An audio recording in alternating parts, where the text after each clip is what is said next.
When Ryan visited his grandmother's old house after she passed away, he wasn't expecting to find much.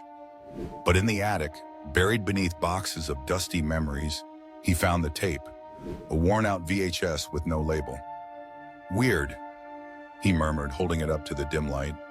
Ryan's grandmother never owned a VCR, so why was this here? Curious, he took the tape home. His friend Mike had an old VCR in his basement, so they decided to check it out. "Probably just an old home movie," Mike shrugged as he inserted the tape. But the screen flickered, and what they saw wasn't a home movie. The grainy footage showed a dimly lit hallway, stretching endlessly, with a faint shadow moving at the edge of the frame. "What is this?" Ryan whispered. Then the screen cut to black, but just before it did, they heard breathing. Ryan and Mike exchanged uneasy glances. "That was weird," Mike muttered, rewinding the tape. But this time the footage wasn't the same. The hallway was darker, the shadow closer. "Maybe it's broken," Ryan said, but his voice wavered. Mike hit pause and the screen froze, but the breathing didn't stop. Ryan's heart pounded as he looked around. "Do you hear that?" Mike nodded, his face pale. "It's in the room," Mike whispered. They turned off the TV, but the sound lingered, soft, labored breaths echoing in the silence. "Let's get out of here," Ryan said, grabbing the tape. But as they left, neither of them noticed. The shadow in the reflection of the TV, it wasn't on the tape anymore. That night, Ryan tossed and turned, unable to sleep. "It's just a stupid tape," he told himself. But the dreams told a different story. He was back in the hallway, endless, suffocating darkness pressing down on him. A shadow moved just beyond his vision, following him. "Turn around," a voice whispered. Ryan woke up gasping, drenched in sweat. But the nightmare wasn't over. In the corner of his room, something moved. He blinked, and it was gone. But as he tried to calm down, his phone buzzed with a text from an unknown number. "Why did you stop watching?" Ryan's blood went cold. The message was accompanied by a screenshot of him sleeping. Terrified, Ryan showed Mike the message the next day. "Dude, this isn't funny," Mike said, but his face said otherwise. Ryan replayed the tape, hoping to make sense of it, but the footage was different again. The hallway was gone. "Wait, what is that?" Mike pointed to the screen. The camera now showed Ryan's living room. "This can't be real," Ryan whispered, his voice trembling. The screen flickered. A figure stood by his couch. Mike hit pause, but the figure didn't disappear. "Turn it off!" Ryan shouted. Mike pulled the tape out, but the TV didn't stop playing, and the figure was getting closer. Ryan stopped sleeping. The feeling of being watched never left him. Every night he'd wake at 3:13 a.m. to the sound of breathing. No matter where he looked, the source was never there.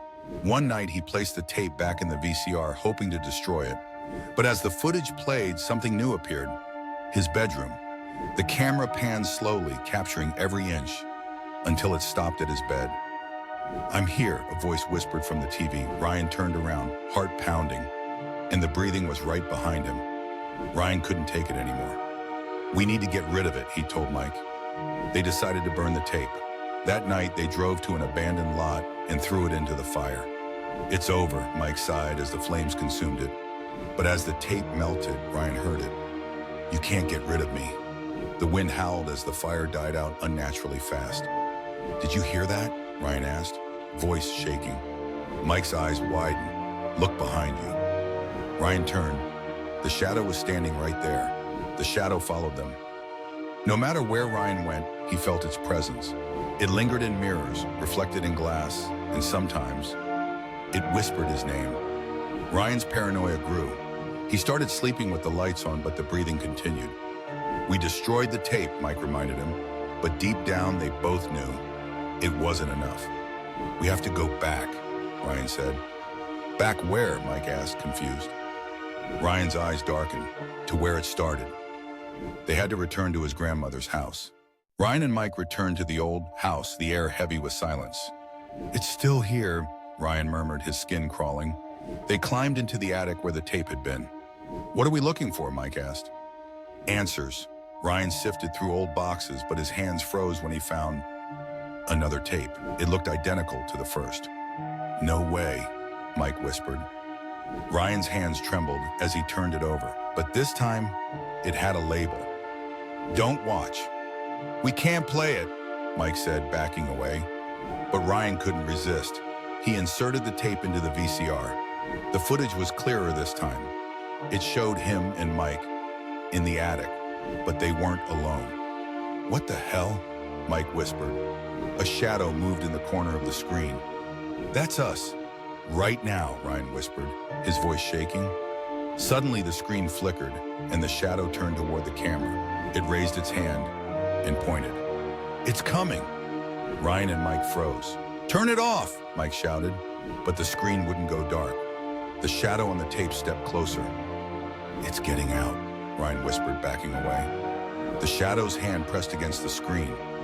"No, it can't." But it did. The screen shattered as the shadow emerged. Ryan and Mike tried to run, but the shadow was faster. "It's too late," a voice echoed from the broken TV. When the neighbors checked the house the next day, it was empty. But in the attic, they found a new tape labeled with two names, Ryan and Mike.